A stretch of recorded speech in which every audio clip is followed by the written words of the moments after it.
Oui, sur Radio Libertaire, la voix sans Dieu, sans maître et sans pub, la voix de la Fédération anarchiste, l'émission Arracaille, qui va consacrer aujourd'hui sa partie artistique à Bram Van Velde, puis en fin d'émission à Laurent Ballet. C'est Balaï ou Ballet Balaï, je pense. Qui est un comédien dont nous avons été voir le spectacle la semaine dernière.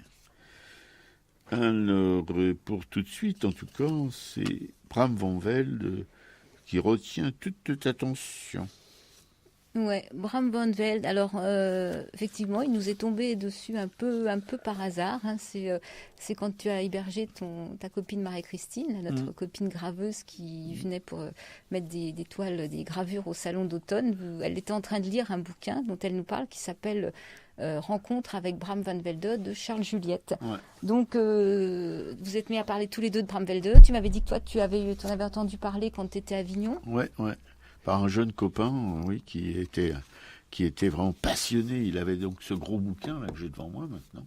Tu m'avais montré, ouais, tout à fait. Ah, je comprends mieux qu'il était passionné, mais non, je ne veux pas dire de méchanceté, mais il dormait beaucoup. Donc, voilà. Voilà, donc en fait, on a regardé des vidéos et on s'est dit, bah voilà, on a le sujet de notre prochaine émission. Donc je suis allée dans la bibliothèque et j'ai emprunté donc ce bouquin Rencontre avec Bram Van Velde de Charles Juliette. Alors Charles Juliette a eu l'occasion de rencontrer Bram Van Velde à partir de 1964. Ils se sont côtoyés jusqu'en 1977. Ils se sont côtoyés jusqu'en novembre 1977. Et ils se voyaient régulièrement, peut-être deux fois par an. Alors, Charles Juliette était un homme à ce moment-là qui était un peu, qui doutait, qui était légèrement dépressif. Van Velde, lui, n'avait pas encore atteint la notoriété qu'il connaîtra un peu plus tard. Mais en fait, la personnalité de Van Velde intriguait et intéressait donc Charles Juliette. Donc ils se sont rencontrés. Et là, je vais vous lire, en fait, c'est le premier chapitre du livre, quoi. Puis après, on pourra parler un petit peu de toutes ces personnalités. Et on est le 25 octobre 1964. Voilà. Donc, première rencontre de Bram Van Velde. J'arrive à 6h du soir chez Jacques Poutman, un ami qui, je crois, l'a beaucoup entouré et qui, par des articles, des ouvrages et des expositions, s'emploie à faire connaître son œuvre. Je ne sais quel type d'homme est ce peintre et j'appréhende d'être mal reçu, d'être pris pour un importun. J'ai la surprise de trouver quelqu'un de singulièrement timide, tout confus, qu'un inconnu vienne à lui pour l'interroger sur sa peinture. Je m'assieds, il m'offre un verre, mais il ne peut supporter mon regard, ne cesse de se lever et se rasseoir. Une telle attitude m'intimide encore plus et j'ai le plus grand mal à bafouiller quelques questions. Pour échapper à la gêne qui nous gagne et rompre notre face-à-face presque silencieux, il me propose d'aller marcher dans la rue. Dehors, une fois délivrés de nos regards, nous nous sommes mis à parler. Un instant après, la glace était rompue et il m'a invité à dîner dans un restaurant. Quand je l'ai quitté, il était plus de 11h. Je suis parvenue à le faire parler de lui.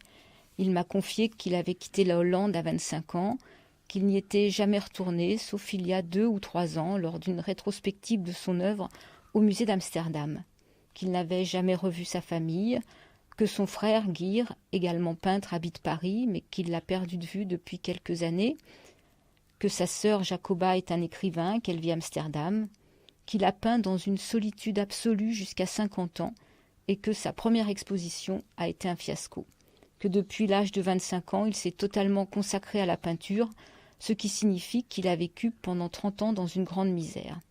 En 1940, alors qu'il était parvenu à l'extrême limite de ce qu'il pouvait endurer, il a fait appel à Beckett, rencontré 4 ans plus tôt.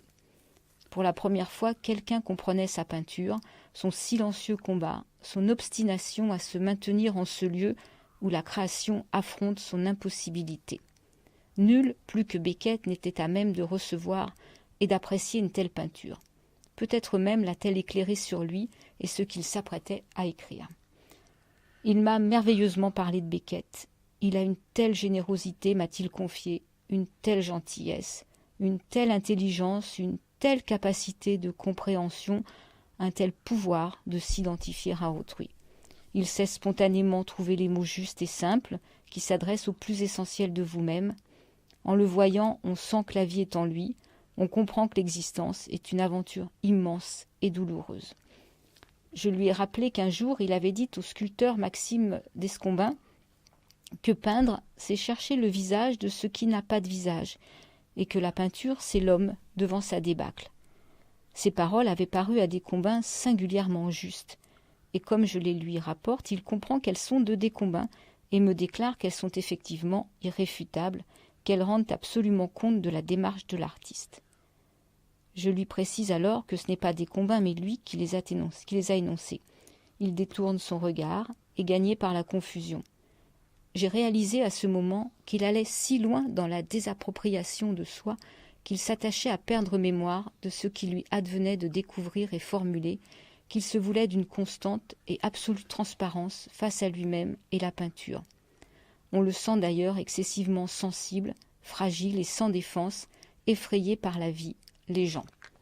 Voilà, je vais m'arrêter là. Oui. C'est pas mal, c'est comme introduction à ce qui est cet homme. Je pense qu'on arrive à percevoir un petit peu à quel type d'homme on va découvrir, quoi. Oui, et tout selon ce petit ouvrage, voilà, on passe de tous ces silences, toutes ces introspections, toute cette douleur, cette misère, cette débâcle, cet écrasement, comme il le raconte si bien. Voilà, et quand on sort de l'ouvrage, on est un peu fatigué. Ouais, mais c'est un ouvrage, effectivement, qu'il faut prendre le temps de lire. Après, il y a beaucoup plus de transcription des propos de Van Velde. Charles Juliette énonce comme ça, il précise de l'endroit de leur rencontre. Tout à fait. Et puis, il retraduit des phrases sans les commenter. Simplement, il met bout à bout des réflexions de Van Velde sur l'artiste, sur son travail, sur la peinture, sur la solitude, la misère, tout ce qu'il a guidé, tout ce qu'il a appris pendant toute cette vie, en fait. Ouais. Et donc cet artiste sans concession, sans compromis, quoi. Oui, tout à fait. Oui. C'est ça.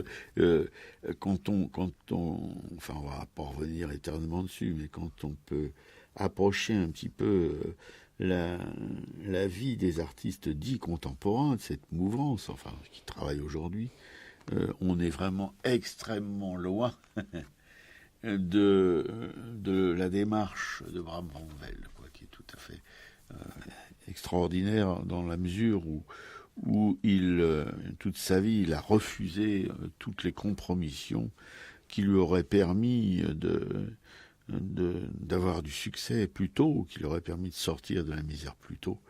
Et jusqu'à la fin de sa vie, ce sera ce combat contre lui-même et contre tout ce qui tente de le mettre sur un chemin qu'il n'a pas envie d'emprunter. Voilà.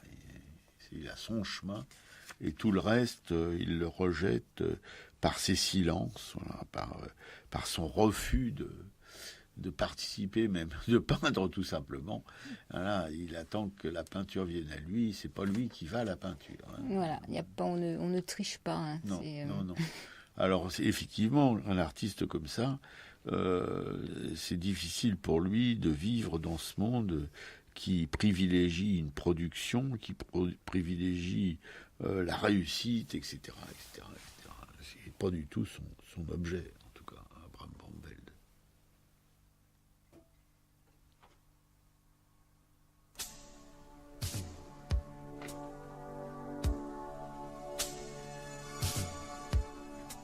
Silence, écoutez-le, celui qui n'a pas fait comme nous, celui qui est resté debout quand nous nous sommes mis à vivre à genoux. Silence, nous qui nous sommes tus, qui avons élevé la honte au point d'en faire une vertu vaincue et pas même battue. Silence, écoutez-le, celui que l'on a traité de fou, que l'on a traîné dans la boue, quand nous nous sommes mis à vivre à genoux, quand il fallait nous taire. Nous avons trop parlé, passé notre colère. Où était la fierté? Il fallait s'oublier. On a pensé qu'à nous, il fallait se dresser. On s'est mis à genoux.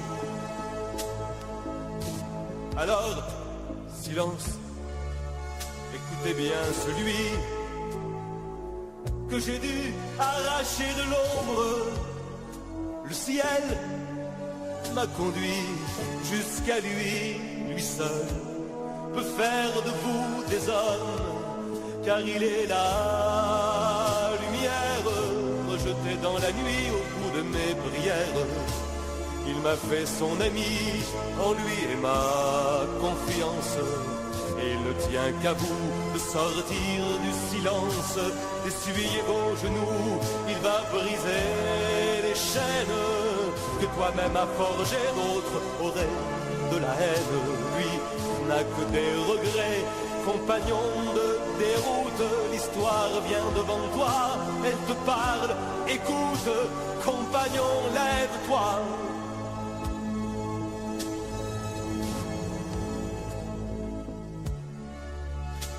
Je suis celui qui n'a pas fait comme vous. C'est moi qui suis resté debout quand vous vous êtes mis à vivre à genoux. C'est vrai, je suis celui que vous avez traité de fou. Vous m'avez traîné dans la boue, moi qui suis resté debout. Alors, silence, je me charge de tout. Je prends sur moi votre défaite. J'ordonne, obéissez, c'est tout, mon peuple adoré. À genoux.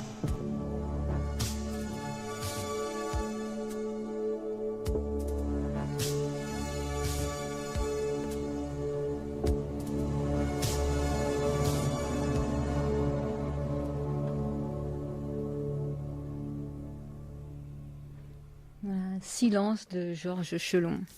Et vous êtes toujours sur Radio Libertaire, la voix sans Dieu, sans maître et sans publicité, la voix de la Fédération anarchiste, l'émission à Racaille qui tout de suite avec ma camarade Pigeco va entrer, comme on dit dans nos campagnes, dans le vif du sujet.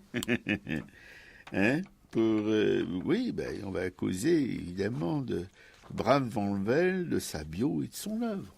Voilà, donc comme d'habitude, je vais faire un peu le tour de sa vie. Bon, il y aura quelques redites par rapport à ce qu'a déjà raconté Charles Juliette, mais c'est pas grave. Non, pas du tout.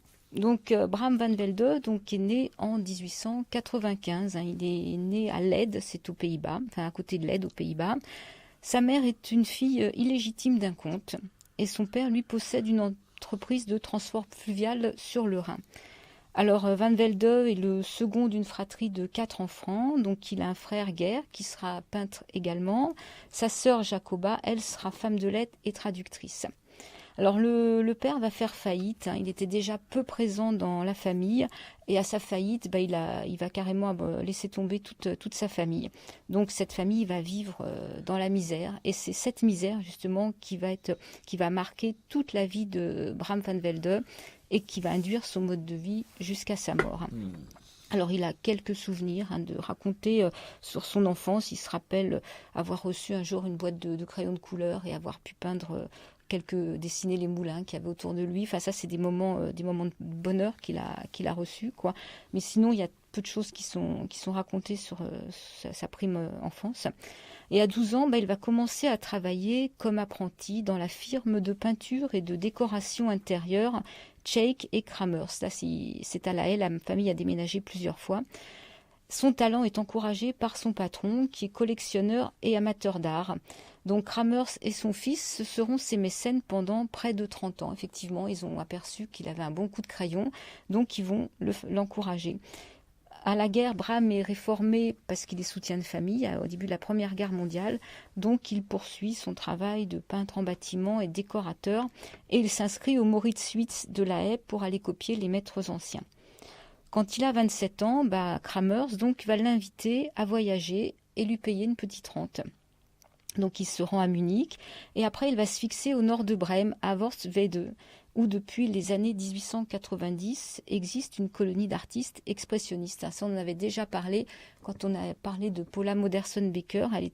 Elle allait passer quelques années avant dans cette même colonie où elle avait rencontré son mari. Donc ce court séjour, d'à peine plus de 3 mois, déterminera chez Van Velde son passage à la modernité. Et quand on regardera son œuvre après, on va bien voir effectivement tout ce qu'il va prendre de cette cohabitation avec les peintres, toute sa période expressionniste. Donc il quitte cette colonie, il part s'installer à Paris, rue Le Pic, donc à côté de Montmartre. Là, sa carrière décolle et en février 1927, il va à Brême pour exposer ses œuvres. Il est admis, ainsi que son frère Guy, au Salon des Indépendants à Paris, auquel ils exposeront plusieurs fois. Il va à Chartres en compagnie d'Otto Freundlich et il découvre à cette époque Matisse, probablement chez Paul Guillaume. Alors c'est une rencontre qui est très importante dans son œuvre, pour lui également. Matisse d'ailleurs qui ira même jusqu'à lui donner un pantalon tellement il n'avait rien pour s'habiller. Un premier mariage avec Lili. Alors Lili, c'est une artiste allemande qu'il a rencontrée dans cette colonie artistique à Worpswede. La vie reste très difficile et après la crise de 29, le couple part s'installer en Espagne et s'installe à Majorque. Effectivement, ils n'arrivent plus à vivre à Paris, donc ils calculent qu'avec quelques financements, quelques sous de mécènes, ils pourront mieux vivre en Espagne. Donc là, la guerre civile espagnole éclate donc en 1936. Et sa compagne Lili va mourir à l'hôpital. Elle a eu des problèmes déjà de pied. Et puis, ils ont tellement peu d'argent. Je pense qu'il y a des gros problèmes de malnutrition aussi. Donc, elle décède à l'hôpital et lui est rapatrié sur un bateau de guerre. Il est rapatrié à Marseille avec quelques toiles. D'ailleurs, je crois qu'en quelques années de résidence à Majorque, il a peint seulement 3 toiles. Donc, il rejoint Paris et il s'installe chez son frère. Et là, il rencontre Marthe Arnaud. Donc, Marthe Arnaud, c'est une ancienne missionnaire luthérienne aux Zambèzes. Donc, elle deviendra sa compagne et lui fera rencontrer Beckett. Beckett qui deviendra un grand ami à lui et un soutien infaillible, en fait. Il est interpellé en 1938 dans la rue, là je crois qu'il est dans le sud de la France, à Bayonne, alors qu'il parle allemand avec Marthe. Et là, il va être emprisonné pendant 3 semaines, ses papiers n'étant pas en règle. Il fera aussi d'autres séjours en prison durant les années qui suivront, je crois toujours à cause d'histoires de papiers mal réglés. En 1939, l'artiste crée son propre langage plastique. Et là, c'est la première de 3 grandes gouaches qui vont faire un peu ce qui sera la caractéristique de son art. C'est la Deuxième Guerre mondiale. Là, il est dans l'incapacité de peindre, donc il s'arrête de peindre en 1941. Il n'a pas la force de poursuivre son œuvre et il ne la reprendra donc qu'à l'automne 1945. Il fait une première exposition personnelle en 1946 à Paris, à la galerie May, c'est la galerie de Marcel Michaud. Il y expose 25 peintures, ce qui est la quasi-totalité de son œuvre. Cette première exposition est un échec. Beckett écrit pour la première fois sur son travail dans les cahiers d'art. Et en 1947, il signe un contrat avec la Galerie Meck de Paris. Et en 1948, expose à New York. C'est encore un échec commercial, malgré une critique plutôt élogieuse de Wilhelm de Koenig. Après une nouvelle absence d'acheteurs à la Galerie Meck, il s'arrête de peindre toute une année.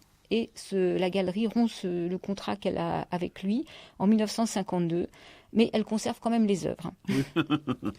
Sa seconde compagne décède en 1958 d'un accident de voiture. Et l'année suivante, il rencontre Madeleine, donc elle sera sa 3e et dernière compagne. Depuis 1961, le rythme des expositions s'accélère. Un premier film de Jean-Michel Meury s'est tourné sur sa vie, donc c'est un film qu'on peut voir en partie sur Internet. Ouais. Et Van Velde, donc il va vivre entre Paris, Genève. Et il commence à s'installer, d'ailleurs il commence à peindre à Genève avant de s'y installer en 1967. Et là, Aimé Mag le reprend dans sa galerie, 20 ans après l'avoir congédié. Voilà, sans scrupules, ça ne lui pose aucun problème. Non, mais c'est des marchands d'art, il ne faut pas oublier qu'un galeriste, c'est un marchand d'art. C'est pas, on imagine mal son épicier qui fourguer ses stocks gratuitement. Et donc là, il est enfin reconnu. Il collabore au début des années 80 à la revue d'art Trou pour laquelle il crée une estampe originale pour illustrer les 100 premiers exemplaires. Et il meurt le 28 décembre 1981 à Grimaud, donc près de Saint-Tropez. Et il sera enterré à Arles, à côté de son soutien et ami Jacques Poudman, donc il a soutenu aussi depuis son départ de chez Megd. Et donc ils sont enterrés côte à côte.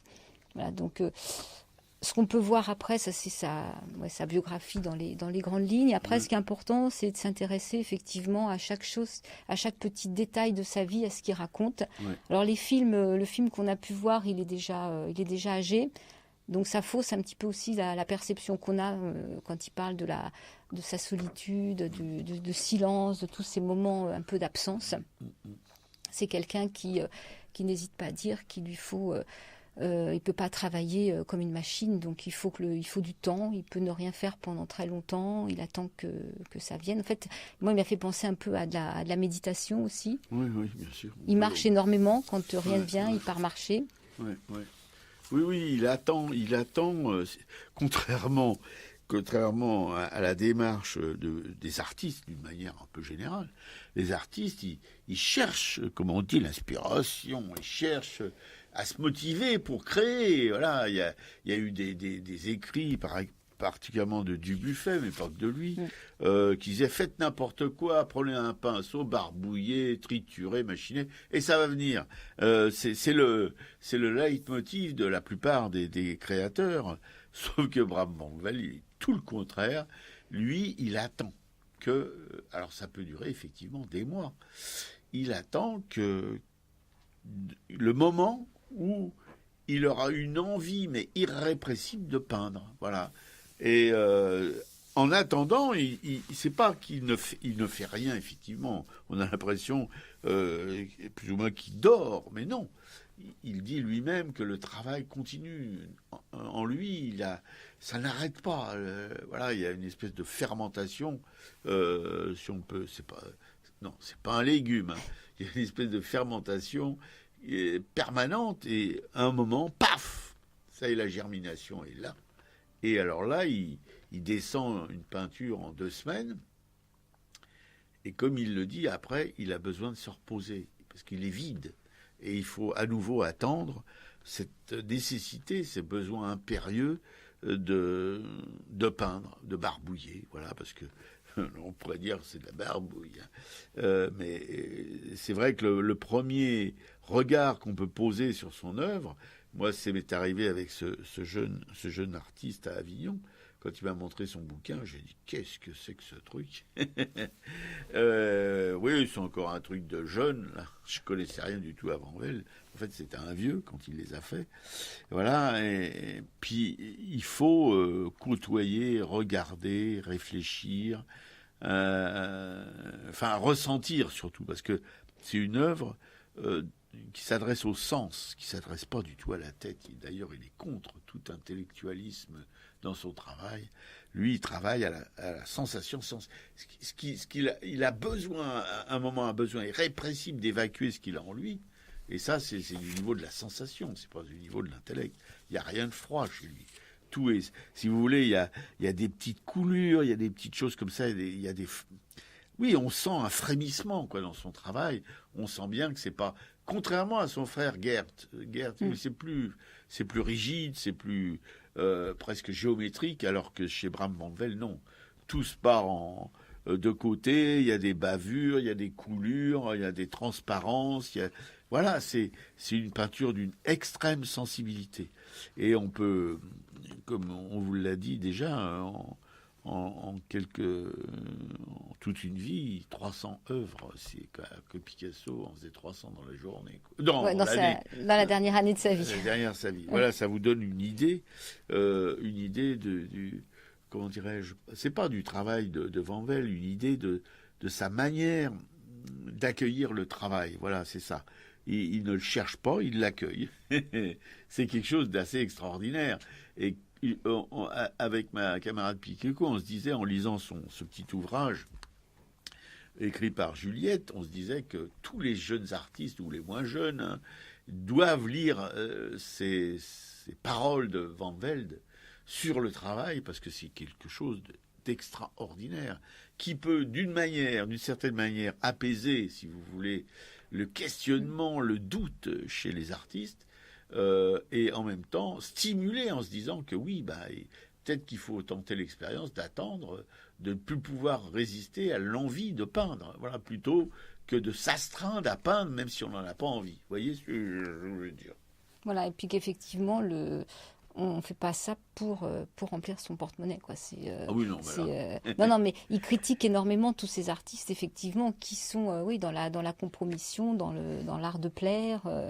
Et lui, en plus, n'écrit pas. Il n'utilise pas il dit qu'il a même pas les mots parce qu'en fait, il sait pas écrire, quoi. Il a que la peinture. Les mots trahiraient sa pensée, quoi. Voilà. Il n'y a pas de mots pour dire ce qu'il a envie de dire. Donc il dit, il s'exprime comme ça. C'est ma peinture qui parle pour moi, c'est pas moi qui parle pour ma peinture. Il sait pas. Non, mais c'est une découverte assez extraordinaire parce que d'ailleurs, ma camarade Piquécou a une jeune amie artiste et elle va lui offrir le bouquin parce qu'elle pense que ça lui fera un énorme bien. Parce que comme il y a quand même des artistes qui doutent, il n'y a pas que des artistes contemporains qui sont sûrs d'eux, qui pensent qu'ils sont les papes de la création. Il y a des artistes qui doutent, encore heureusement, parce que s'il y avait plus d'artistes qui doutaient, on pourrait dire que l'art c'est foutu, quoi. Ça peut partir, c'est fini, quoi. En tout cas, pour nous, on imagine. Peut-être pas, il y a peut-être autre chose qui viendra à la place. Comme il y a plein de choses qui sont remplacées maintenant par d'autres choses. Est-ce que vous voyez ce que je veux dire, non? Ouais, alors ce qui est récurrent dans ce qu'on peut lire, c'est donc cette misère qui a été présente tout au long de sa vie et en fait dans laquelle il s'est presque enfermé. C'est-à-dire que il avait vu qu'il a vécu là, il a eu faim, il a eu froid. D'ailleurs, quand il part en Espagne, c'est ce qu'il raconte que il fait chaud, donc il y a le soleil qui est là tous les matins et ça fait du bien, quoi. C'est pas ce que dit Aznavour. La misère au soleil, non. Ouais. Mais voilà, le fait d'avoir le soleil qui doit même, s'il a dû avoir froid, effectivement aussi.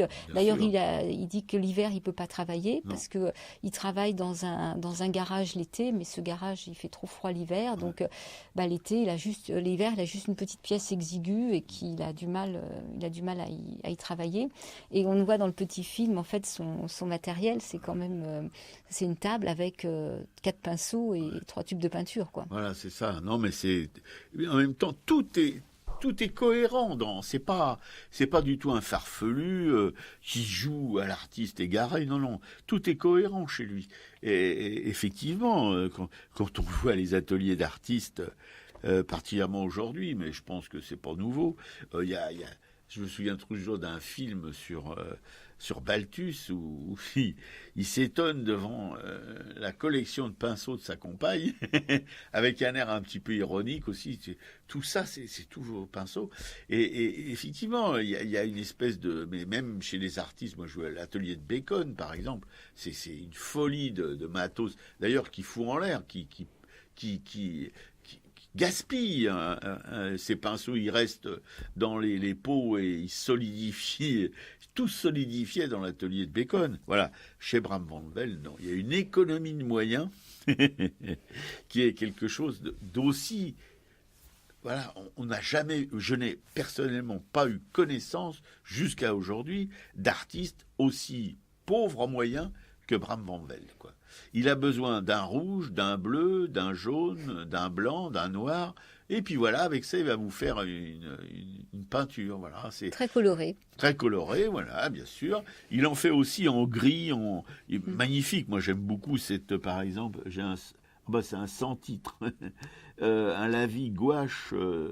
Un format quand même assez important, 1 m/70. Voilà, où il y a du noir, il y a du gris, il y a un bleu très très pâle, un lavis de bleu. Et c'est extraordinaire de puissance, voilà, de puissance et de sensibilité en même temps, parce que sa peinture n'est pas mièvre du tout. Même si lui, il peut donner l'impression parfois d'être un petit peu comme ça, flageolant. Non, sa peinture est très forte et sensible en même temps. C'est un espèce de... Bien qu'on ne croit pas au miracle, nous chez nous, c'est hors de notre portée, mais là, on peut employer le terme miracle aussi, mais pas religieux, évidemment. Ouais. Mais dans ce livre, c'est une exposition, une rétrospective qu'il y avait eu à Beaubourg. Et ce bouquin est passionnant déjà parce qu'il y a beaucoup de faits de sa vie qui sont relatés avec des petits détails. Moi, je trouve que c'est bien, ça nous permet de cerner plus sa vie, sa personnalité, comment il était éventuellement avec ses compagnes, avec son frère. Et il y a beaucoup de reproductions et on voit vraiment comment son œuvre évolue de la partie allemande où là il est dans un style expressionniste allemand avec c'est puissant, c'est fort, il y a des grosses couleurs, c'est figuratif. D'ailleurs il y a un tableau qu'on voit aussi dans le petit film sur internet où moi ça me fait penser à Munch en fait au cri parce que on est vraiment il y a 3 personnages et il y en a un qui se retourne, il y a un fond de village derrière et dans la facture ça fait vraiment penser à Munch et il se retourne et après il nous dit mais en fait quand j'ai fait ce tableau je me suis pas aperçu que je m'étais représenté quoi. Effectivement, il y a une petite tête assez fine. Et c'est flagrant que c'est son portrait. Vraiment, son portrait. Oui, non. Et Piquet-Coué évoquait sa misère, la misère de son enfance, etc. Et vraiment, il parle toujours d'écrasement, ça a pesé sur toute sa vie, parce que il n'a jamais voulu avoir d'atelier, même quand il est arrivé enfin à gagner de l'argent, entre 50 et 70 ans, je ne sais pas quel âge exactement, quand il est arrivé, il n'a pas voulu avoir un atelier comme les artistes arrivés, quoi. Il avait toujours son garage à Genève, ou alors il allait chez son ami avec lequel il est enterré là, à Grimaud. Mais pareil, à Grimaud, il avait un petit truc ridicule, et voilà, ça lui suffisait. Et vraiment, c'est prégnant, ce que la misère a pu faire à cet homme. En fait, elle l'a sculpté. Elle a fait Bram van Velde, la misère. Parce qu'avec sa maman et sa marmaille là, en Hollande, ils étaient vraiment dans le 36e dessous. Quand on le dit comme ça évoque rien pour nous, parce qu'on n'a jamais connu ça. Parler de la misère quand on ne l'a pas connu, c'est comme parler d'un bon vin quand on boit que de l'eau, quoi. C'est à peu près la même chose. Voilà. Mais quand même, on ressent, quand on voit ce petit film particulièrement, avec ce visage ascétique, cette espèce de raideur, et en même temps, il a des mouvements, c'est assez insolite à regarder, il faut voir. Il est très curieux à regarder. Ah, il est fascinant. Il est fascinant, et en même temps, c'est bien dans ce livre de le voir aussi en photo quand il est plus jeune, avec ses compagnes, avec d'autres artistes, parce que sinon, on peut même pas imaginer qu'il ait eu cette vie sociale, quoi. Alors qu'il l'a eu quand même. Oui, il ne rejetait pas la société du tout. C'est la société un peu qu'il mettait de côté, quoi, parce qu'il était tellement différent aussi. Que, il était timide, il savait pas parler, voilà. Et puis son œuvre n'était pas pléthorique non plus, quand il pouvait s'arrêter des années de peindre, parce que c'était le cas pendant la guerre, mais pour cause de misère aussi, parce que quand ils étaient à Majorque, c'est ma camarade qui m'a dit ça, moi je l'avais pas relevé, quand ils étaient à Majorque, pourquoi il a peint que 3 toiles en 5 ans? Parce qu'ils n'avaient pas de fric pour s'acheter de la peinture et des toiles, tout simplement. Voilà, c'est sa compagne Lily, qui est artiste, donc qui avait mis une toile dans une loterie qui a rapporté quelques sous, justement, pour pouvoir acheter un peu de couleur. Voilà, c'est ça. Non, mais c'est quand même... Donc ça explique aussi... Alors, beaucoup d'artistes qui ont été dans la misère, alors après, ils en font des tonnes avec le matos et tout ça, après, l'atelier, machin, la Rolls, éventuellement. Mais lui, non, ça a été tout le contraire. Lui, il est toujours resté dans l'économie de moyens la plus totale, voilà. Et c'est ça qui est assez fascinant. Ouais. Et on parlait de son œuvre, donc je parlais de sa première période expressionniste, justement. Et dans ce livre, on voit bien comment son travail va évoluer. Il y a des toiles qui ont été peintes, je crois, en Corse, où ça reste encore figuratif. C'est de la nature morte forte aussi, avec de la couleur. Et d'un coup, c'est en 2-3 années, ça bascule sur un art beaucoup plus abstrait. Oui, tout à fait. Alors, il y a déjà la Joie de nature morte en Corse, justement, dont tu viens de parler, en 1930. Là, on va peu à peu vers l'abstrait. Là, c'est un abstrait encore. On peut reconnaître éventuellement des fruits avec beaucoup d'imagination, mais on bascule là vraiment dans ce que va devenir Van Velde. Ça commence d'ailleurs. J'ai sous les yeux une peinture de 1929. Vous voyez, c'est assez proche. La Lune à Paris. On est déjà dans du Van Velde des années 50, 60, 70, quoi. C'est déjà, là, il arrive, mais on voit très bien le passage, c'est très, très curieux, en même temps vachement intéressant, sur l'évolution de sa peinture, ça se fait quand même assez rapidement. Il passe pas des décennies à évoluer. Hein. Il y a un moment, ça se décide dans les années 30, et voilà, et après, c'est parti jusqu'à la fin de sa vie. Ouais, mais c'est vrai que si on recherche un petit peu son travail, en fait, ses premières toiles sont rarement montrées. Oui. Moi, j'étais contente de les découvrir là parce que je n'imaginais pas effectivement qu'il ait fait autant de peintures figuratives. Il a même fait, je crois, des portraits, des bouquets de fleurs, donc une peinture beaucoup plus classique, quoi. Oui, classique, oui. Enfin, classique, Ouais. entendons-nous, hein, c'est pas Poussin hein, non plus. Non, mais c'était pas imaginable en fait au vu de ce qu'on pouvait entendre ou voir quand on cherche Van Velde sur Internet, quoi. Absolument. Oui, alors, bon, il y a paraît-il, deux œuvres de lui à Beaubourg. Ces deux œuvres, ça veut quand même sur 300, c'est beaucoup. Mais ce bouquin, et vraiment, si vous pouvez le trouver en bibliothèque, il faudra le trouver, parce que il est sur le net aussi, mais il coûte assez cher. Moi, j'ai vu des ouvrages à plus de 100 €. Enfin bon, c'est quasiment des ouvrages de collection maintenant.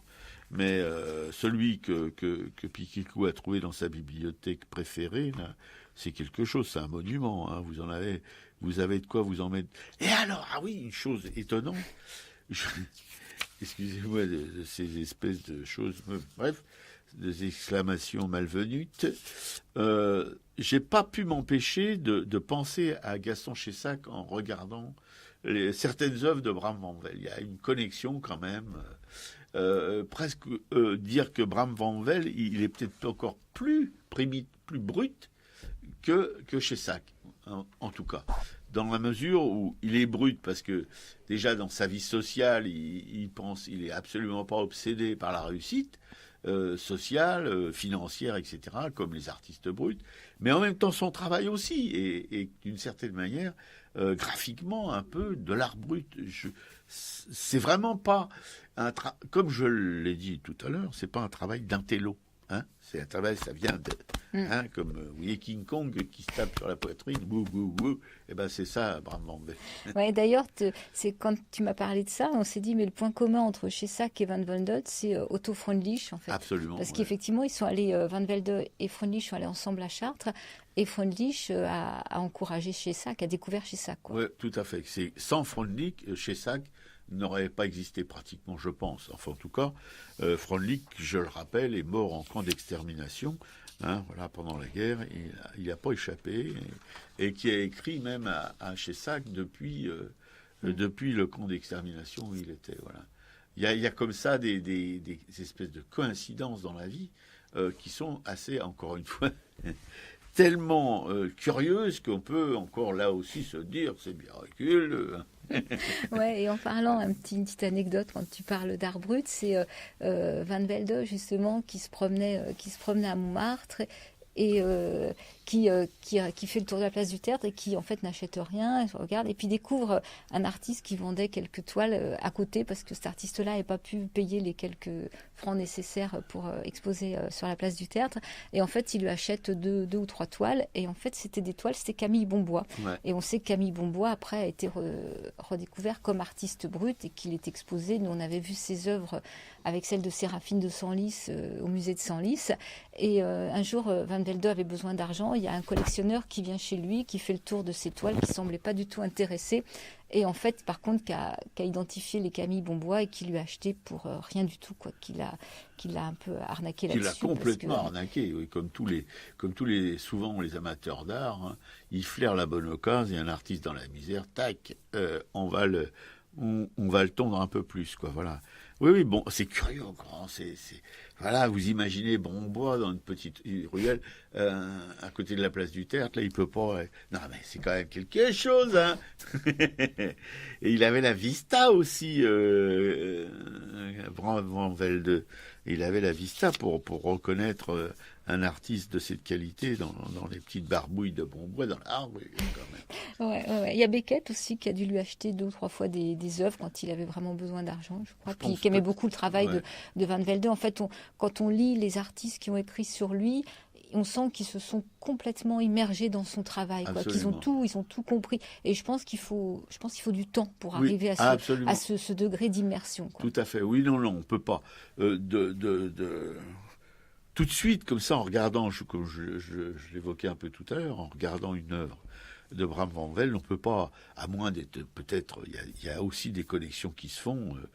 Ça relève d'un hasard pur, mais on peut pas d'un seul. Ah oui, formidable Van Velde, si, il y en a quelques-uns qui fonctionnent comme ça, mais si vous êtes sincère, je crois que c'est pas du tout évident quand on regarde son travail d'adhérer comme ça tout de suite. Voilà.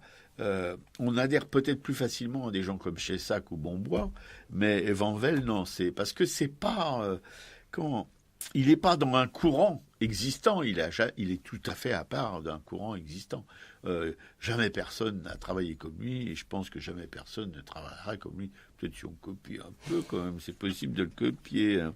Voilà, Van Velde, eh bien écoutez, on vous a dit... Ouais, en fait, en tout cas, il a fasciné les gens qui l'ont côtoyé. Il y a eu plusieurs écrits sur lui. Alors, il y a Philippe Dian, justement, qui a écrit un livre qui s'appelle « Il dit que c'est difficile ». Voilà, donc c'est un livre qui est paru en 1998, c'est sous une forme romancée. Je pense que ça peut être intéressant. Oui. Ça peut être intéressant de découvrir ce bouquin. On n'a pas eu le temps de le lire avant l'émission. Beckett donc a parlé de Van Velde dans Le Monde et le Pantalon. Ça c'était en 1945. Et sinon, d'une manière plus générale, toi, tu avais parlé de Merleau-Ponty dans son livre. Oui, parce L'Œil. parce que Merleau-Ponty dans son livre, mais qui est un philosophe, je le rappelle. Moi, je comprends pas tout ce qu'il écrit, mais enfin, là, j'avais écrit parce que L'Œil, il écrit sur la création artistique, picturale particulièrement, et où il dit que les artistes sont des passeurs d'invisibles. Et Bram Van Velde, lui, l'invisible, c'est quelque chose qui est prégnant dans son œuvre. Voilà. Il pense qu'il fait sortir des images de l'invisible, lui, parce que tout ça, c'est à son. Il est étonné de ce qu'il peint lui-même, parce que ça vient de son intérieur. C'était là-dedans, en train de se fabriquer. C'était de l'invisible et qui rend visible en peignant. Voilà. Alors il y avait une espèce de choses, un lien entre ces deux formes d'expression, du philosophe, de l'intello pur et du sensitif pur. Voilà, ils se rejoignent un petit peu dans cette invisibilité qu'ils rendent visible, voyez-vous. Voilà, tout à fait. Donc, on a fait à peu près, je pense, le tour de la personnalité de Van Velde. J'espère qu'on a réussi à faire un petit peu sentir qui était cet artiste. Enfin, cet artiste qu'on peut qualifier de, je dirais de regardeur, de patient, de solitaire, de marcheur. Oui, de marcheur. Un marcheur. Artiste marcheur. Un artiste exigeant aussi, qui en proie au doute, au tâtonnement, à la souffrance de vivre. À la sincérité. À la sincérité, absolument, oui. Oui, c'est vraiment, au fur et à mesure qu'on a découvert son travail, qu'on en a parlé, etc., qu'on a vu ces espèces de petits films sur lui, on sent qu'on devient un petit peu, on est dans sa toile, c'est l'araignée qui on est des mouches, hein, et puis il va nous bouffer, c'est en cours, ne vous inquiétez pas, mais c'est une araignée qui est gentille, parce qu'il nous bouffe, mais pour nous transformer en quelque chose d'autre, voilà. Je l'ai trouvée devant ma porte un soir que je rentrais chez moi. Partout elle me fait escorte, elle est revenue, la voilà.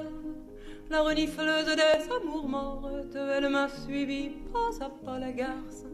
Que le diable l'emporte, elle est revenue, elle est là. Avec sa gueule de carême, avec ses larges yeux cernés, elle nous fait le cœur à la traîne, elle nous fait le cœur à pleurer. Elle nous fait des matins blêmes et de longues nuits désolées, la garce. Elle nous ferait même l'hiver au plein cœur de l'été. Dans ta triste robe de moire, avec tes cheveux mal peignés, t'as la mine du désespoir, tu n'es pas belle à regarder aller. Va t'emporter ailleurs, ta triste gueule de l'ennui. Je n'ai pas le goût du malheur, va t'en voir ailleurs si j'y suis. Je veux encore rouler des hanches, je veux me saouler de printemps. Je veux m'en payer des nuits blanches, à cœur qui bat, à cœur battant. Avant que sonne l'heure blême, et jusqu'à mon souffle dernier, je veux encore dire je t'aime, et vouloir mourir d'aimer. Elle a dit, ouvre-moi ta porte, je t'avais suivi pas à pas. Je sais que tes amours sont mortes, je suis revenue, me voilà. Ils t'ont récité leurs poèmes, tes beaux messieurs, tes beaux enfants, tes faux Rimbaud, tes faux Verlaine. Eh bien, c'est fini maintenant. Depuis, elle me fait des nuits blanches, elle s'est pendue à mon cou, elle s'est enroulée à mes hanches, elle se couche à mes genoux. Partout, elle me fait escorte et elle me suit pas à pas. Elle m'attend devant ma porte, elle est revenue, elle est là. La solitude,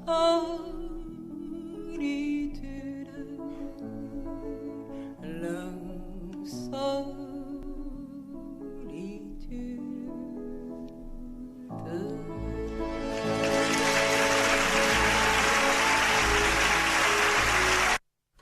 C'était Barbara, ma solitude. Sur Radio Libertaire, la voix sans Dieu, sans maître et sans publicité, la voix de la Fédération anarchiste, l'émission Araka qui maintenant va un peu changer de registre. C'est la première fois que ça lui arrive, à Star Racaille, de nos deux, pour vous causer dans le poste d'un artiste, comment on peut dire, un comédien, oui, c'est un comédien. Plutôt. Ouais, c'est un acteur, un acteur seul en scène. Seul en scène, voilà, Laurent Balaye, voilà, pour son spectacle Dolaire, et ma camarade Pichico a enregistré une petite partie d'une interview qu'il nous a donnée à la fin de son spectacle. Un spectacle où il se dépense, croyez-moi que c'est pas pour de rire. Ouais, dans un petit théâtre dans le 15e arrondissement, c'est au Théâtre. Et donc, on s'est entretenu avec lui à la fin du spectacle. Et en fait, ce qui nous a paru aussi intéressant, c'est sa démarche, la vocation qu'il dit avoir, qu'il ne peut pas faire autrement. Donc, ça nous a semblé aller un peu dans la même ligne, en fait, que Van Velde, quelque part, quoi. C'est, oui, il y a une dans connexion cette là volonté aussi. de surmonter les obstacles, quand même, d'y arriver. Oui, tout à fait. Vous allez essayer de... Enfin, vous verrez... Vous écouterez dans cette interview si vous pouvez retrouver ce que nous, on y a trouvé. Voilà, donc là, il y a 15 minutes d'entretien.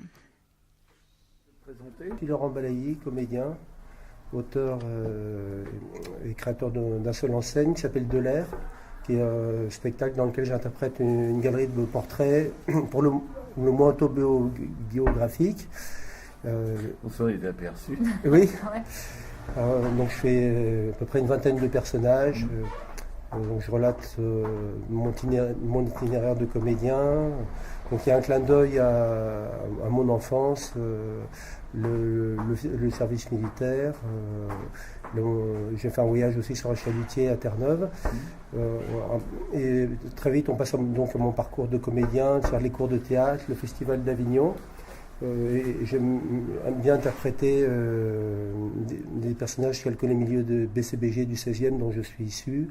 Enfin, c'est pas vraiment des caricatures, mais c'est vraiment le plaisir de jouer ces personnages. Il y a aussi les banlieues, parce que j'étais éducateur en banlieue malgré moi. Je pensais enseigner le théâtre, mais je me suis vite retrouvé... Venant du 16e, ça doit être difficile. Oui, mais je suis parti il y a très longtemps du 16e. Ah bon. Parce que le jour où j'ai commencé le théâtre, ça a été expulsé. Voilà, j'avais franchi une zone dangereuse. Ouais. Donc il fallait pas franchir, mais je l'ai franchi quand même. J'ai poussé un jour la porte d'un cours de théâtre. C'était le long début de tout un itinéraire. Avec des hauts et des bas. J'ai commencé par jouer quelques sketchs et très vite je me suis aperçu, parce que au début j'ai aligné des vannes. Enfin, moi j'avais été voir un humoriste et j'ai vraiment eu un coup de foudre et à la suite de ça, j'ai commencé à écrire mes premiers sketchs.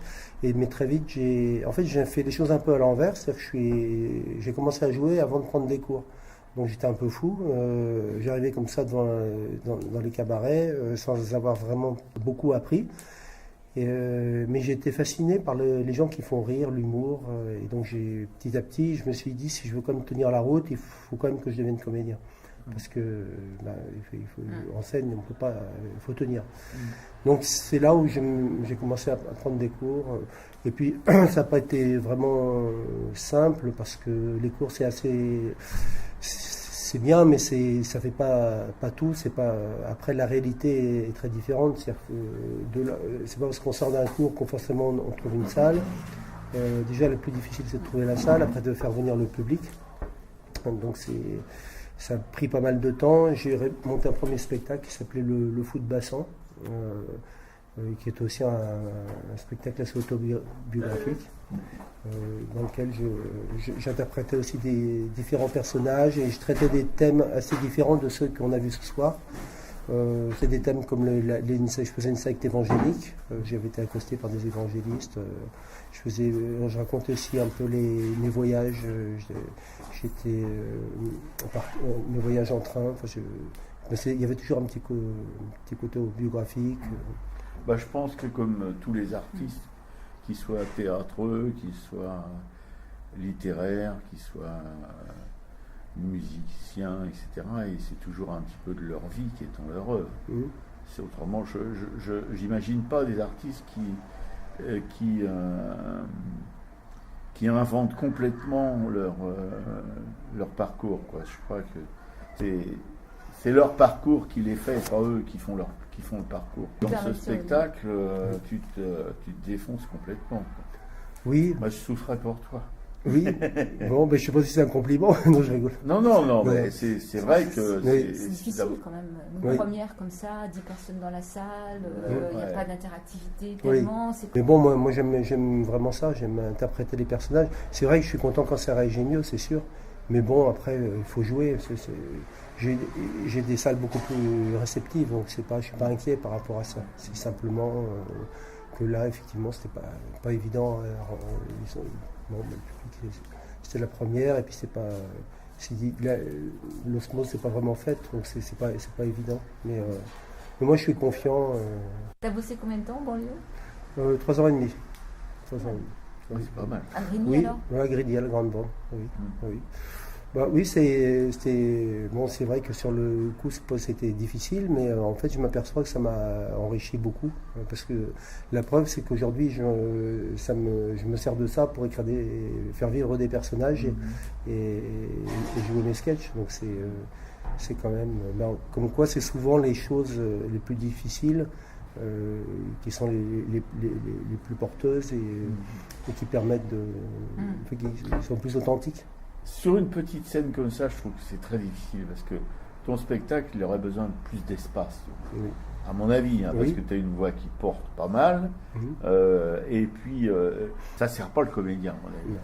Oui, je suis d'accord. Et pourtant, c'est un one-man show, mais bon, tu vois. J'ai joué dans des salles plus grandes, effectivement, ça permet ça prend une autre dimension, parce que ça permet aux personnages.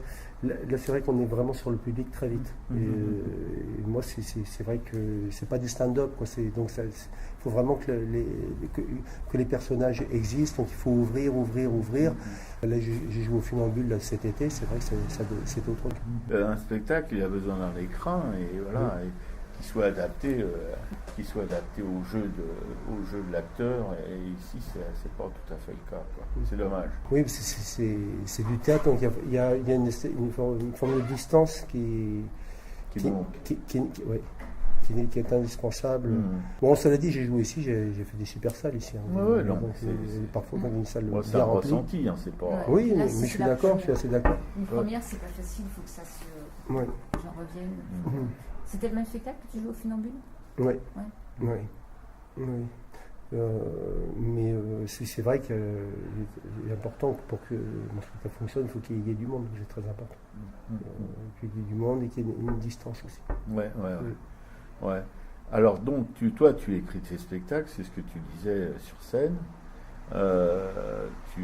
Toutes les interventions musicales qu'il peut y avoir, toutes ces choses-là, c'est toi qui fais le scénar tout seul. Qui est complètement solitaire. Oui. Avec la mise en scène que je ne fais pas. Sinon, j'ai écrit. Et qui fait la mise en scène ici, par exemple? Christian Termis. C'est un metteur en scène qui fait beaucoup. Il vient du théâtre principalement, et c'est ce qui lui a plu dans ce que je fais. Il m'a dit justement, ce que tu fais, c'est pas du one-man show. Parce que lui, il a horreur des one-man shows. Moi, j'avais été voir une mise en scène de lui. En fait, c'était un spectacle musical.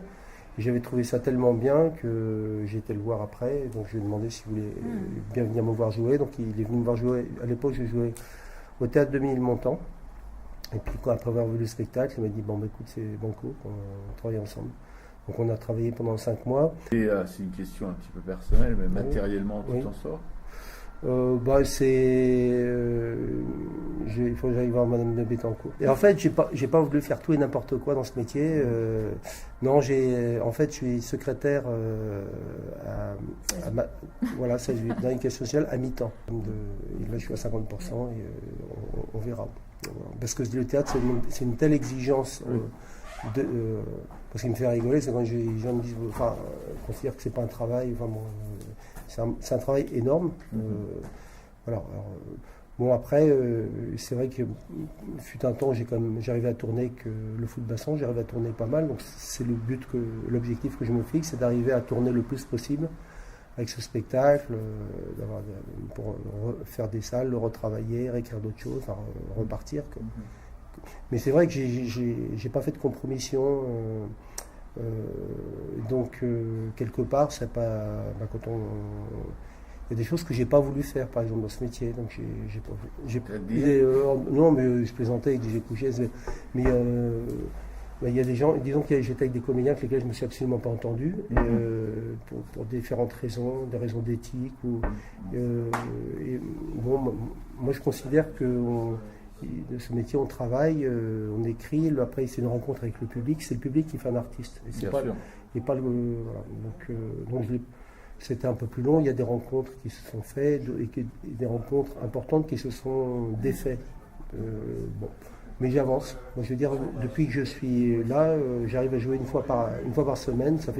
Depuis 2012, j'arrive à jouer une fois par semaine à Paris. Et tu tournes qu'à Paris ou tu vas en province? Partout on me demande.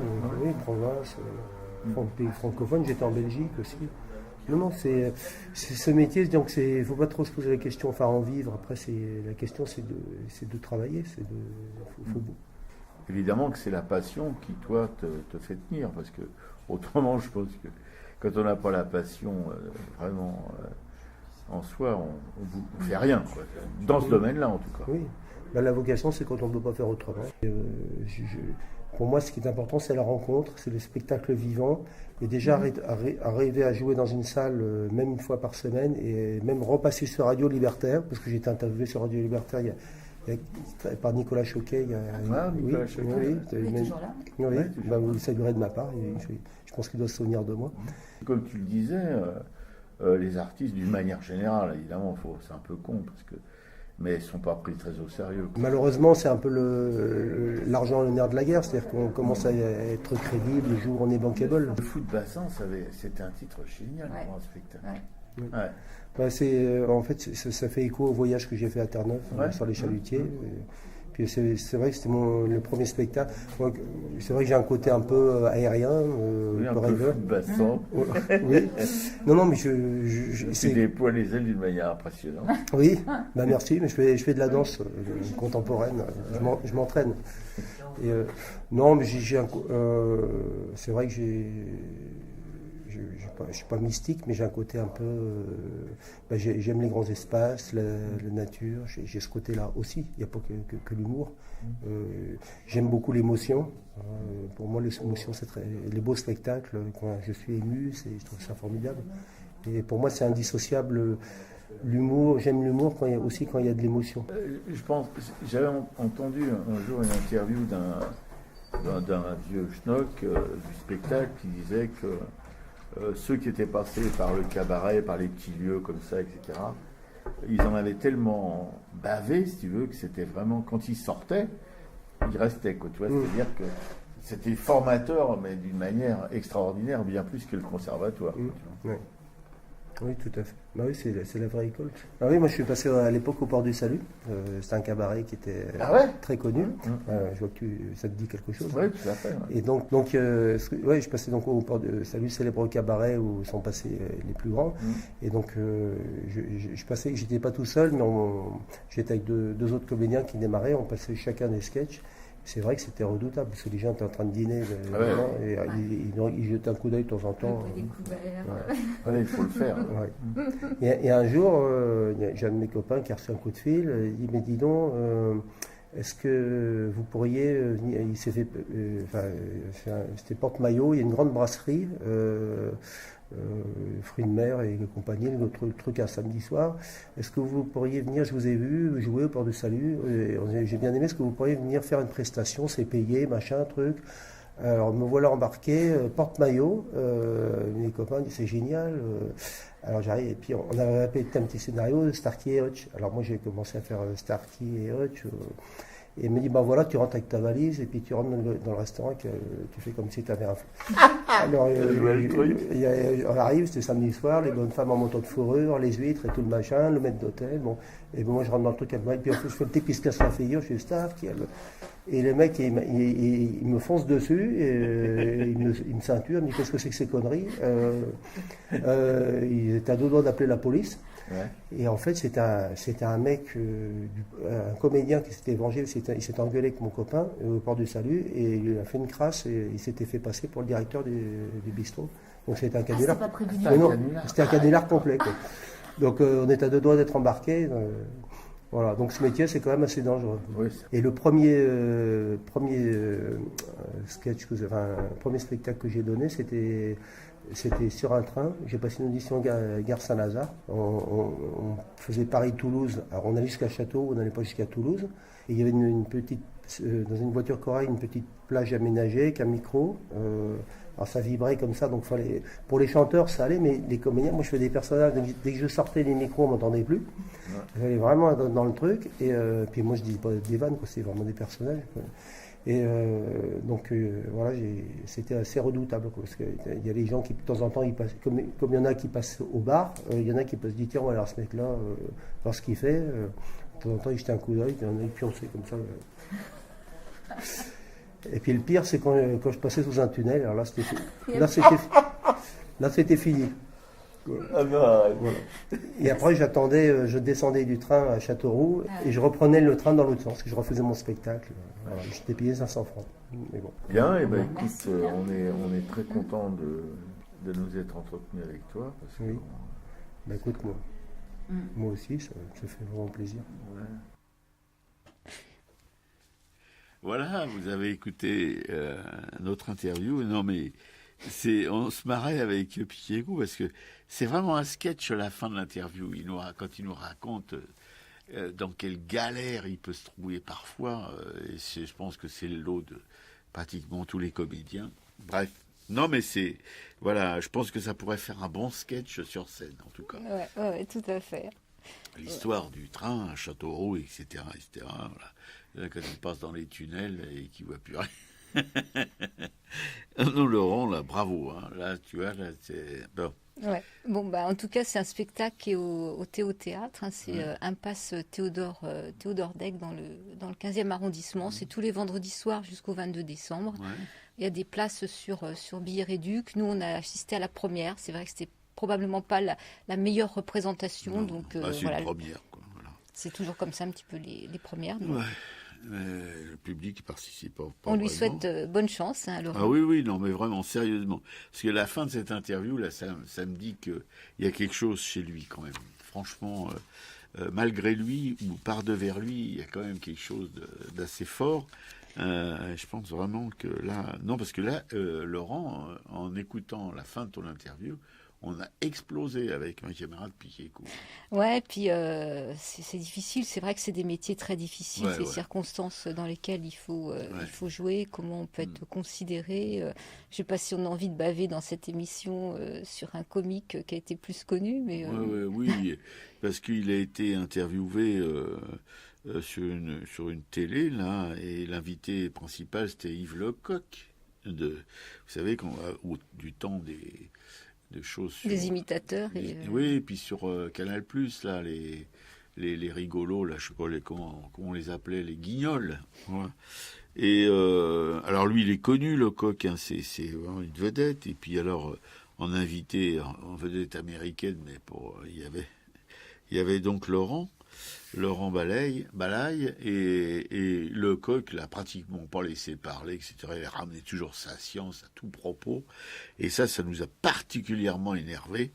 Voilà, alors lui, il prend ça avec assez de distance, Laurent Balaye. Mais bon, nous, on n'a pas de distance à prendre, et on a trouvé ce mec imbuvable, comme beaucoup de vedettes, quoi, voilà, au lieu d'aider ce jeune comédien, le mettre en valeur, etc., s'intéresser à ce qu'il disait, rien du tout. Oui, c'était moi le coq. Et alors, je voudrais dire aux auditeurs que il a fait un tour de chant, des chansons De Trenet. Nul. Voilà, bon, voilà, on a fait le coq Voilà.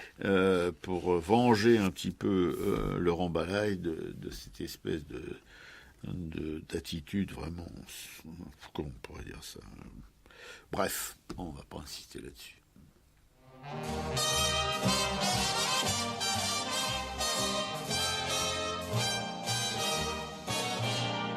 Moi, j'aime le music-hall, ces jongleurs, ces danseuses légères, et le public qui rigole quand il voit des petits chiens blancs portant faux col. Oh, moi, j'aime tous les samedis quand Paris allume ses lumières, prendre vers 8h30 un billet pour être assis au 3e rang, pas trop loin, et déjà v'là le rideau rouge qui bouge. L'orchestre attaque un air ancien du temps de Mayol. Bravo, c'est drôle, c'est très drôle. Ça, c'est du bon souvenir, du muguet qui ne meurt pas, cousine. Ah, comme elle poussait des soupirs. Les jeunes fillettes d'antan, du monde de l'usine, qui sont devenues à présent de vieilles grand-mamans. Ce fut vraiment Félix Mayol, le bourreau des cœurs de leur music-hall. Mais depuis 1900, si les jongleurs n'ont pas changé, si les petits toutous frémissants sont restés bien sages sans bouger, debout dans une pose peu commode, les chansons ont connu d'autres modes. Et s'il y a toujours Maurice Chevalier, Édith Piaf, Tino Rossi et Charles Trenet, il y a aussi, et Dieu merci, Patachou, Brassens, Léo Ferré. Moi, j'aime le music-hall, c'est le refuge des chanteurs poètes, ceux qui se montent pas du col et qui restent pour ça de grandes gentilles vedettes.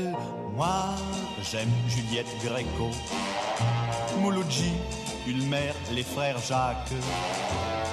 J'aime à tous les échos Charles Aznavour, Gilbert Bécaud.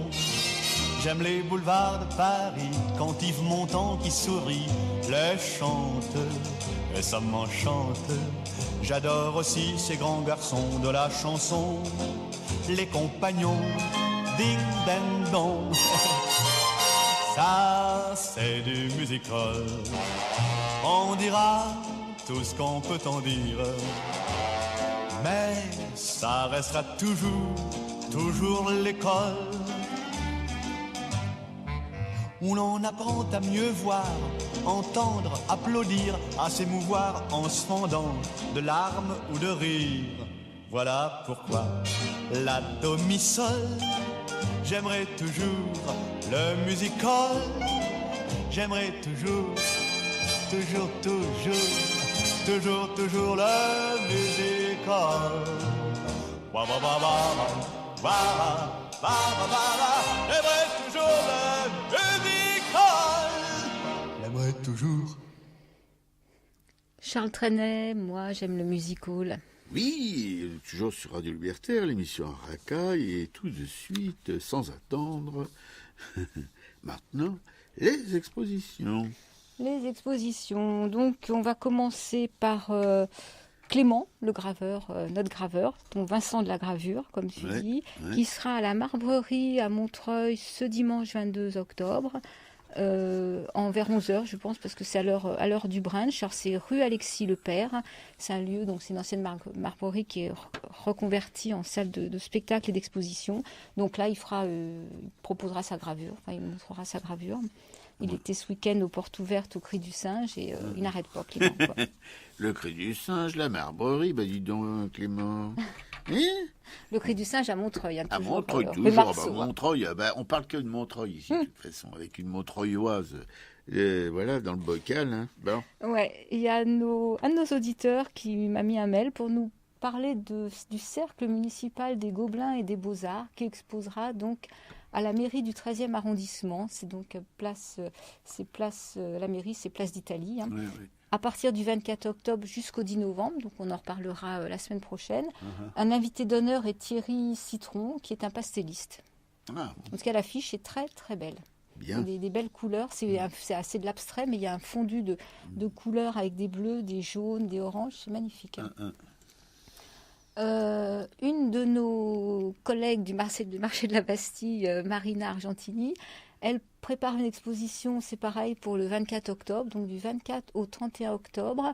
Ça s'appelle Naturel. Ce sont 4 femmes qui exposent leur travail autour de la nature.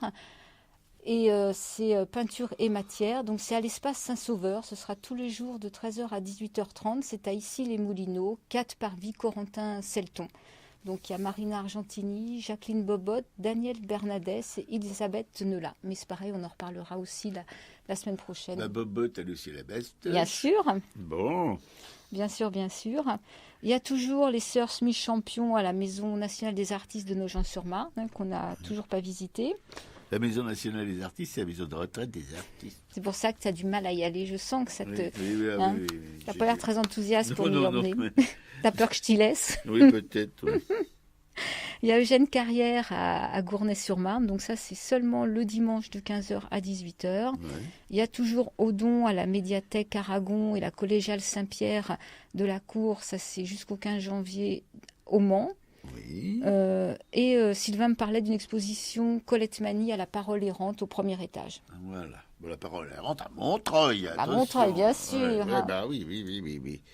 Bon, et le culturel de la semaine, alors, si tu voulais, il y avait cette rencontre avec Bram Van Velde de Charles Juliette, et puis, je voulais préciser que le film, un film sur Van Gogh la Passion, là, un film d'animation qui est sorti mercredi dernier, donc on l'a pas encore vu, on le verra probablement peut-être la semaine prochaine, un travail incroyable avec 93 artistes qui ont appris des faussaires de Van Gogh, donc c'est un travail d'animation, tout est peint à la main, tout a été fait à partir des lettres échangées entre Vincent et son frère Théo. Donc je pense que la bande-annonce donne envie. Je pense qu'il faut aller voir. C'est quand même un chef-d'œuvre. C'est 7 ans de travail, je crois. C'est complètement fou, quoi. Oui, moi c'est la bande-annonce parce que quand comment on l'appelle, mais après j'ai vu la bande-annonce et j'ai révisé tout à fait. Mais pour faire oui, j'y vais. En général, dès que c'est film d'animation, je ne lui en parle pas. Oui, non. Non, mais là, vraiment, ce que j'ai vu de la bande-annonce, c'est complètement époustouflant. Alors, c'est vrai qu'on sait très bien que la technique ne doit pas enlever l'émotion, mais là, je pense que ça fume. Là, on ne voit pas la technique, justement. Voilà. On a fait le tour de notre culturel. On a fait le tour, c'est vite fait, bien fait.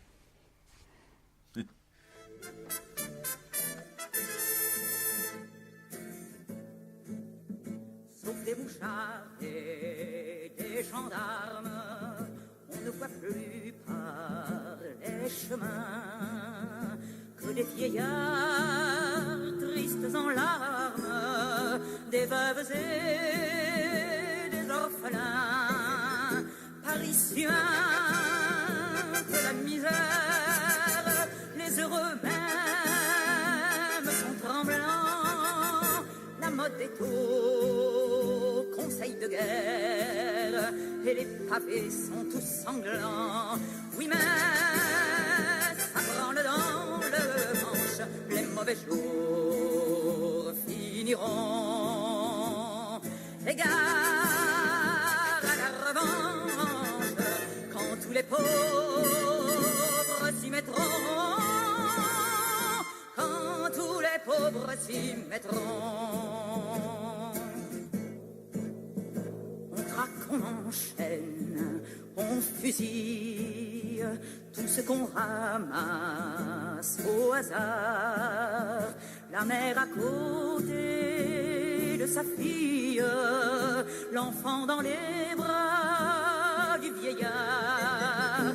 Les châtiments du drapeau rouge sont remplacés par la terreur de tous les chenapans de bouge, valets de roi et d'empereur. Oui, mais ça branle dans le manche, les mauvais jours finiront. Égard à la revanche, quand tous les pauvres s'y mettront, quand tous les pauvres s'y mettront. Demain, les gens de la police refleuriront sur le trottoir, fiers de leurs états de service et le pistolet en sautoir. Sans pain, sans travail et sans armes, nous allons être gouvernés par des mouchards et des gendarmes, des sabres peuplés, des curés. Oui, mais ça branle dans le manche, les mauvais jours finiront. Égard à la revanche, quand tous les pauvres s'y mettront,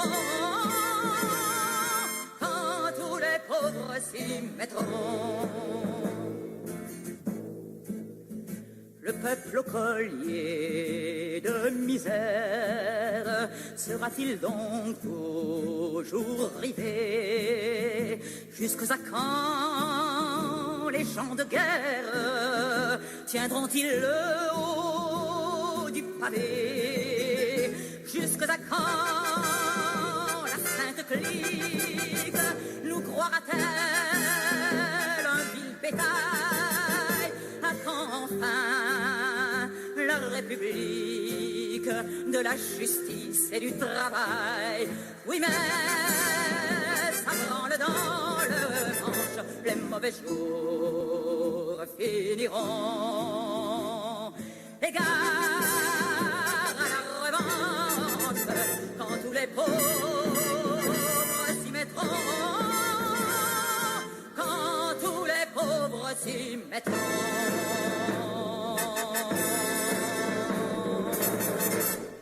La semaine sanglante, Francesca Solville.